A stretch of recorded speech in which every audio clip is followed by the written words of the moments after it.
जब fighter jets पर attack के लिए मिसाइल्स लॉक होती है तो वो मेनली दो टाइप्स की होती है। पहली इंफ्रारेड सीकिंग जो एयरक्राफ्ट से निकली हीट को फॉलो करती है। दूसरी होती है रडार गाइडेड जो कि रडार सिग्नेचर्स को फॉलो करती है। इनसे बचने के लिए दो पैसिव काउंटर्स मेजर्स फ्लेयर और चाप का यूज किया जाता है।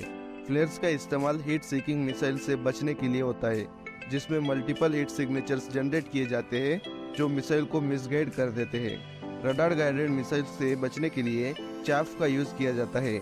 इसमें फाइबर्स का एक क्लाउड बनता है जिसमें मेटल्स और प्लास्टिक के छोटे छोटे रिफ्लेक्टिव पार्टिकल्स होते हैं, जिससे मिसाइल लॉक डिस्ट्रैक्ट हो जाता है।